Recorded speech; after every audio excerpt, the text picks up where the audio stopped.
Herkese selamünaleyküm, herkese merhabalar. Arkadaşlar motor aracımızı ilk çalıştırdığımızda araçtan bir ses alıyorsak bu durumda ne yapmalıyız? Şimdi arkadaşlar araç fark etmez. Eğer motoru ilk çalıştırdığınızda araçtan bir ses geliyorsa bu ses kesilebilir de veya devam edebilir de. Bu durumda ne yapmalıyız? Arkadaşlar şu V kayışını söküp V kayış şemamız zaten videolarımızda mevcut. Şu V kayışını söküp marşa bir 5-10 saniye basmadan kesinlikle motorlarla oynamayalım. Yani trigger zinciri veya iticilerden veya hani lifterlerden bir ses geliyor diye veya farklı bir durum. Bununla ilgili bir ses geliyor diye kesinlikle motorla oynamayalım. Bu durumda ne yapıyoruz? Şu V kayışını söküyoruz. Marşa bir basıyoruz. Arabayı bir 5-10 saniye çalıştırıyoruz. Ilık da olabilir.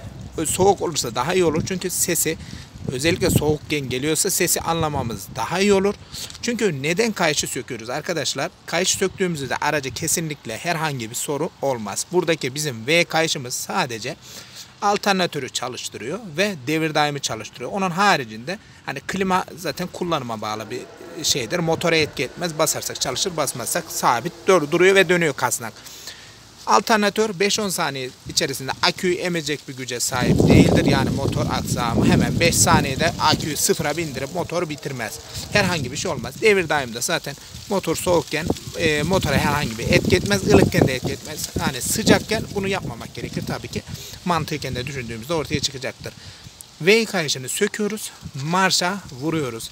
5-10 saniye arabayı çalıştırıyoruz ve sesin devam edip etmediğini kontrol ediyoruz. Eğer ses devam ederse trigger aksamından bir ses geliyor demektir. Eğer ses kesilirse bilin ki bu kayış bölgesindeki malzemeler yani AVR bili olur, klima kasnağı olur, devir daim olur veya şu arkadaki şarj dinaması olur. Ondan kafasında kasnaklarda bir sorun var demektir.